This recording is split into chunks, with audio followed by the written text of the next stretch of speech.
Personality in the history of Islam. एक ऐसी शख्सियत है कि जिनके बारे में जितना पढ़ें अकल हैरान हो जाती है। सबसे ज्यादा कुरान करीम में जिस नबी का जिक्र है वो हजरत मूसा अला नबीना वालेहिस्सलातु वस्सलाम। आपकी विलादत से पहले का सिनेरियो क्या था, जरा समझिएगा हालात को। मिस्र की सरजमीन में फिरौन का गलबा था, कुफ्र सरकशी और उसका तकब्बुर इंतहा को पहुंच चुका था और उसने खुदाई का दावा कर दिया था कि उसको किसी ने बताया था एक ख्वाब की ताबीर में कि कोई एक बच्चा ऐसा पैदा होगा जो तुम्हारी ही सल्तनत में से होगा और वो तुम्हें हलाक कर देगा, तुम्हें बर्बाद कर देगा और अब तुम्हारे मिस्र पर कब्जा कर लेगा। हुक्म जारी कर दिया कि बनी इसराइल में जो भी लड़का पैदा होगा उसको कत्ल कर दिया जाए। अब वो लड़कों को कत्ल करने लगा और यहां तक कि कई लाख बच्चे कत्ल हो गए। अब उसके वजीरों ने आकर उसे बताया कि अगर इसी स्पीड से बच्चे कत्ल होते रहे, ऊपर बूढ़े मर रहे हैं, नीचे बच्चे तुम आगे बढ़ने नहीं दे रहे, तो आगे जाके निजाम हुकूमत कैसे चलेगा, हमारा खादिम कहां से आएगा, निजाम काम करने वाले लोग कहां से आएंगे। तो फिर उस बेवकूफ आदमी ने यह हुक्म जारी किया कि 1 साल लड़के कत्ल किए जाएं, 1 साल के लिए छोड़ दिए जाएं। तो जिस साल बच्चों को छोड़ दिया गया उस साल हजरत हारून अलैहिस्सलाम पैदा हुए, मगर जो कत्ल करने का साल था उसमें हजरत मूसा अला नबीना वालेहिस्सलातु वस्सलाम की विलादत हुई। वो कहते हैं ना, हम सुनते हैं जिसे अल्लाह रखे उसे कौन चखे। आपकी वालदा का नाम था यूहानज और आप लावी बिन याकूब की नस्ल से थी। अल्लाह करीम ने ख्वाब में या फरिश्ते के जरिए उनके दिल में ये इल्हाम डाल दिया कि हजरत मूसा अलैहिस्सलाम को तुम दूध पिलाओ।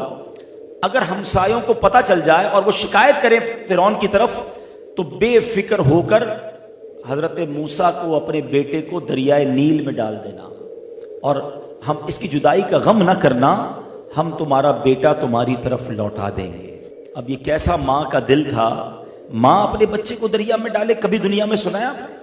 मगर अल्लाह की वो बंदी कैसी है, रब पर भरोसा कैसा है, अल्लाह के वादों पर यकीन कैसा है।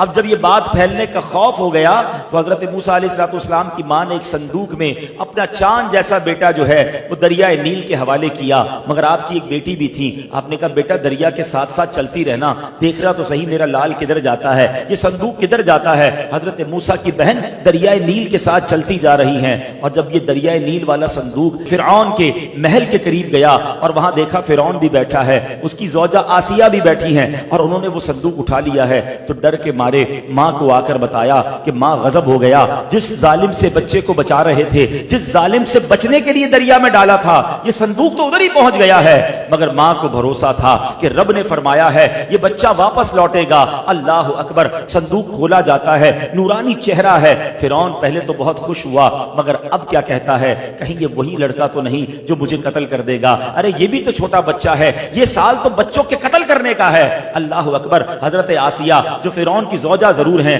मगर अल्लाह वाली हैं, अंबिया की नस्ल में से हैं, फिरौन कभी उन्हें छू ना सका था। हजरत आसिया क्या कहती हैं, देखो तो सही कितना नूरानी चेहरा है और ये तो साल से बड़ा लगता है, तुमने तो इस साल वाले बच्चों को कत्ल करने का कहा है ना। हजरत मूसा की ग्रोथ बड़ी अच्छी थी, आपकी हाइट बड़ी अच्छी थी और अब वो कहती हैं ये बच्चा हमारी आंखों का नूर बनेगा। बहरहाल फिरौन को किसी तरह उसने राजी कर लिया, मगर ये तो बच्चे के दूध पीने की उम्र है ना। अब बच्चे को दूध पिलाने के लिए आया लाई गई, खवातीन लाई गई, वो किसी का दूध ना पिए और वो रोना धोना मचा रहे थे। हजरत मूसा के पास उनकी बहन पहुंच गई और वो जाके फिरौन से कहती हैं एक खातून को मैं जानती हूं, वो बड़ी पाकीज़ा खातून है और मुझे उम्मीद है ये बच्चा उनका दूध पी लेगा।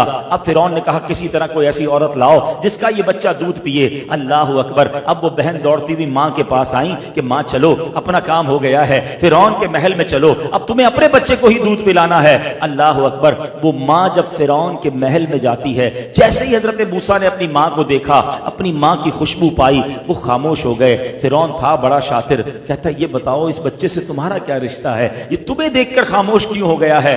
अब ये बात बड़ी सेंसिटिव हो चुकी थी मगर आपकी वालदा कहती हैं मैं एक पाकीज़ा खातून हूं, मेरा दूध भी बड़ा पाक है। जिन बच्चों के अंदर नफासत होती है, जो बच्चे नेक फितरत होते हैं, وہ میرا دودھ سکون سے پیتے ہیں۔ اللہ اکبر، حضرت موسیٰ اب پھر ماں کی گود میں آ گئے ہیں، اس محل میں ماں کی گود میں آئے ہیں جدھر سے ڈر تھا کہ قتل کر دیے جائیں گے۔ یہ ہے اللہ کی تدبیر۔ اور آگے سنو، جب ماں نے دودھ پلایا حضرت موسیٰ بڑے سکون میں آ گئے۔ تو اب کچھ دنوں کے بعد آپ کی والدہ کہتی ہیں اجازت ہو تو میں اپنے گھر لے جاؤں، ادھر ذرا صحیح اس کی پرورش کر لوں گی۔ فرعون کہتا ہے ٹھیک ہے تم اپنے گھر لے جاؤ۔ روزانہ دودھ پلانے کی ایک اشرفی دی جاتی، ایک سونے کا سکہ تحفے میں دیا جاتا۔ اللہ کی شان دیکھو کہ جس ظالم سے بچنے کے لیے اس خوف سے دریائے نیل میں ڈالا گیا تھا، اللہ نے ماں کی گود میں بچہ واپس بھی عطا فرمایا، اور ماں اپنے بچے کو دودھ پلا رہی ہے۔ روز بادشاہ کی طرف سے انعام بھی ملنا شروع ہو گیا۔ سبحان اللہ، یہ اللہ کی قدرت کا وہ نظارہ ہے کہ جو سمجھنا ہے کہ میرا رب چاہے تو فرعون کے منہ سے، ظالم کے منہ سے حضرت موسیٰ کو کس طرح بچا